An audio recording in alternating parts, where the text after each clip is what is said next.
merci na bato bazui lubaku ya kolandanga na minute oyo. Je suis député provincial à compte ya UDPS la circonscription zaki eli na circonscription ya Kalamu, député provincial.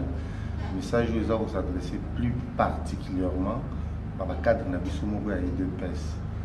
Donc moi je crois que ceux qui ont une possibilité à poser la vidéo ils allaient par rapport à des fois contre temps ils ont salama on a beaucoup des fois solo là na ba cadre na biso misusu mais des fois temps ils ont permettre par rapport à l'agenda protocole il y a moko na kati wana mais rien n'empêche que tout beaucoup que vous avez temps pour solo mais pour que tous allez un peu la sens propre à comprendre le message là les alliés message il y a solidarité, il y a cohésion, il y a respect. Les alliés message il y a respect, il y a solidarité, dans le sens que la ligne natale c'est avant de que hier tous allés qui na opposition, mais les autres tous allés sous na opposition ils sont des tous à pouvoir. Ça veut dire chaque minute qui passe ils allaient déjà compter parmi il y a 5 ans il y a un mandat au toujours. Donc c'est pour vous dire que il faut que même Nzambe azana va opposant na ye. Donc mutu moko na mokili bakoki kotikala kolinga ye na batu nyonso azati. Donc moi je crois que ça ne sert à rien ya koluka ko répondre na batu oyo bazali koluka ça l'a peut-être entre guillemets opposant à Bissot. Oui, nous pouvons les répondre. C'est la politique. Oui. Mais c'est nous qui sommes au pouvoir. Ce qui est totalement bien. Hier, on était en train de critiquer ceux qui étaient au pouvoir dans le sens où nous propre pour répondre à chaque fois opposition. Et c'est pourquoi ça l'équipe opposition là que nous étions tous à la célèbre. Parce qu'au lieu de ça, sur le terrain, ils prenaient tout leur temps pour certaines distractions. Alors, Bolingi peut tous dans ces cas la même distraction. Non. Peuple a besoin de distraction. Peuple a besoin de réponse aux ATTP, ça X, to Y. Peuple a besoin de biso, na musala oyo tokosala sur le terrain. Peuple a besoin de résultat na biso étant na pouvoir parce que nos positions tous les Libanda on se disait que non nous on n'est pas aux affaires nous n'avons pas la gestion de ces pays maintenant nous avons la gestion de ces pays donc ça ne sert à rien pour répondre opposant X opposant Y non et puis au-delà de ça moi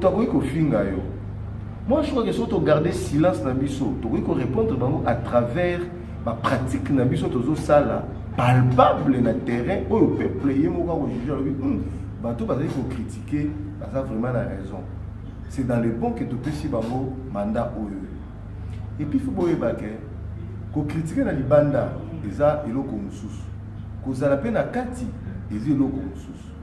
Moi je crois que dans ce coup de chapeau na son excellence monsieur le président de la République Félix Antoine Tshisekedi Tshilombo c'est notre président. Parce que Yemoko Lobaki a bien quelques jours avant la publication du résultat, le seul Moutou a une expérience d'être président de la République, c'est M. Kabila. Parce que c'est lui qui quitte là, c'est lui qui était là, c'est lui qui connaît ce qui se passe là.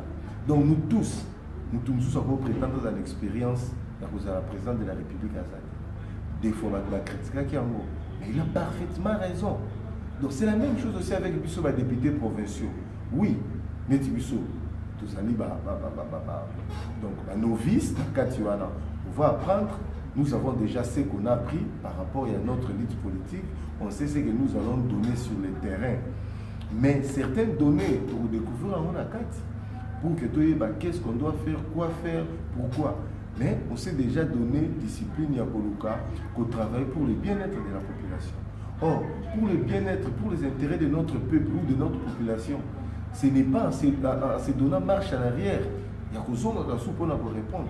pendant que la population qui nous attend pour voter biso, il y a une action sur le terrain. Moi, je crois que il faut en tenir en compte. Autre chose aussi, les lots bangés, ils allaient sur le terrain, bangés le couleur. Et si je prends par exemple, pour mon cas, dans la ville à Kinshasa, les lots ville à Kinshasa, Ngaï, Nazali candidat pour la gouverneur de la ville à Kinshasa, compte tenu de la stratégie géopolitique. Oui, bien, la ville à Kinshasa, dans la zone de peste, dans la zone de Congo. Mais batou bazana image il y a donné comme si que IDPS c'est ça kaka ya baluba. On comprend. Alors ça ne va pas se passer que hôtel Maliboso à TV pour na ko yibisa ka batou que non IDPS tout ça na baluba tout ça ceux qui et loko wana sur le terrain ba mongo baza ko comprendre yango te que IDPS c'est na baluba te ceux qui biso mongo to la qui on a sens propre. On comprend. Donc, il y a certaines pratiques auxquelles tu peux l'accès à devant, face à monde, et que les gens vont comprendre que là, et ça, tout ça, vous comprendre. Et puis, il faut qu'on ait tenir compte.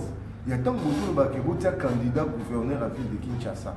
Pour les gens qui sont même dans les réseaux sociaux, qu'on vote XT, qu'on YT, qu'on vote NIT.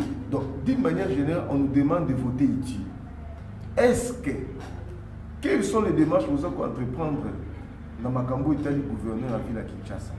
Parce que les lots, peut-être vous avez la candidature en considération.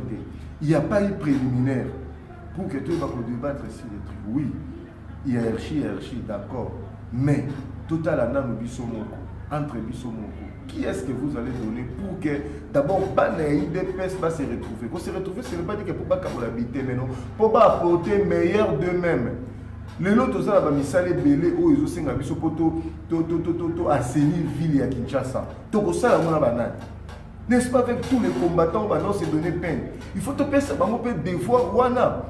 Il faut te payer ça va mon devoir wana pour que na biso na bango to simba Congo to simba pao pour que to assainir ville à Kinshasa. Mais ceux qui ban na va motiver te. Rien que dans ma propos na ba biom suspend. So pas pour relever les défis. Encore relever on. Alors, il faut que ça la calcule bien.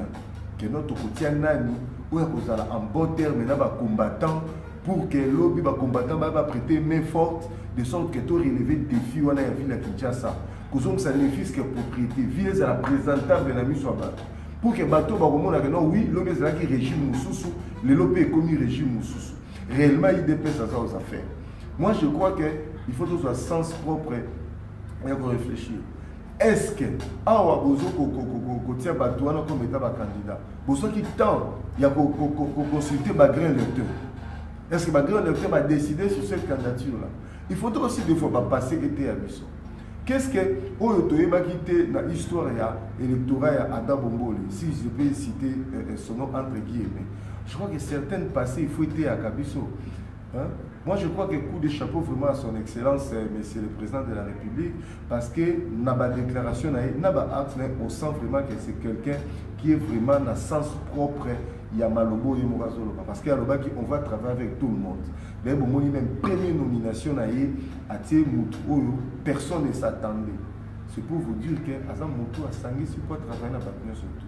Donnons-nous la peine, il y a qu'on satisfaire. À chaque fois que vous posez acte, est-ce que le peuple va se retrouver? Donc, moi je crois que je demande beaucoup vraiment à bateau, tout autour, il y a son excellence, monsieur le président, Batika comme un discours où il y a oui chef, non. Puisque vous avez une IDPS, vous avez une IDPS. Je crois que pour la prestation serment, bateau, il y a un chef bien dans la population qui était là, vous avez une matou. Parce que papa Lobaki, le peuple d'abord. Donc, papa Lobaki, d'abord, accueilli quand on a pour le militaire, je crois que le peuple d'abord, papa le peuple d'abord. Ça veut dire que le peuple s'est retrouvé dans un moment où Azalaki n'a pas loba, mais tant on est à Koloba Azalaki, mais les loba comme il s'est retrouvé dans le sens propre à Koloba. Donc c'est pour vous dire que il faut tout tenir compte. Je sais que l'enjeu politique, la situation politique, nous sommes un peu contraignants, mais il faut toujours en tenir compte de certains paramètres. Et puis, tout éviter que nous sommes critiquer dans les bandes, le coup de Kati et rattraper Bisso. Vous comprenez? Donc, mon conduit place à Zawana, il faut que tu aies un bateau, non. Ils ont été oui. Oui, je suis conscient que chef, c'est le chef qui donne la ligne à suivre. C'est le chef qui donne les directives. Nous tous, nous sommes obligés à cause de derrière le chef, parce que c'est lui le guide. Mais, chef a a besoin de bateau, non, chef. Ils ont tout ah, chef, mais quand on paiement. Ah, chef, mais quand on coléa. Ah, chef, mais quand on met la main. Ah, chef, bateau va faire des pembeni no baliété. Ah, chef, yo zolia bon. Est-ce que bao baza pembeni no? Est-ce que chauffeur no aliaki? Est-ce que basodo bateau kingi no baliaki? Est-ce que bateau bana kasumbale sa baliaki? Est-ce que bateau bana beni balali bien? C'est comme ça un papa. Ça veut dire un papa va kamandako. Il faut s'assurer. Est-ce que Mado a Koti? Est-ce que Jeanne Alali? Est-ce que Fifi Azali? C'est comme ça un chef. Donc moi je crois que ils ont un sens propre à Koluka. Tout le monde a changer Congo. Depuis que le Congo situation tous en amont lelo, ils ont situation tous se retrouver en dessous à zéro. Ça veut dire tous en avoir moins. Mais il dépêche peut-être dans un bateau magique qui a relever d'une manière. Je sais qu'on va donner toujours temps au temps. Tout ce qui est la population, pas peut servir aux chances, pas peut servir au temps, tout le monde s'exprimer, tout le monde changer les locaux. Mais pour la vie, surtout le cadre de pèse. Bon, il y a que temps et pardonner à Moutouté. Nous avons se pardonner mutuellement. Mais temps et pardonner bisoté. Donc, depuis qu'il y a une publication officielle, depuis qu'il y a une précision cinéma, le temps ne fait que compter. Donc ça ne sert à rien, tous on a la distraction, Moutoubo à lobby, yo peut que répondre, Moutoubo à lobby, yo peut que répondre, Moutoubo à lobby. Non, moi je crois que c'est que Baninga Moussou, tant que vous avez une opposition, on va aller dans le pouvoir, qui va spécialiste à la TV, pour la Kolobaka, dans le sens propre, à répondre. Croyez peut-être que vous allez Kolobaka. Sur le terrain, vous avez un résultat de l'élection.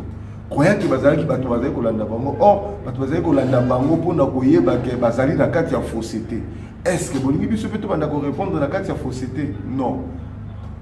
Tout ça na kati. Il y a beaucoup à dire. Il y a beaucoup à faire.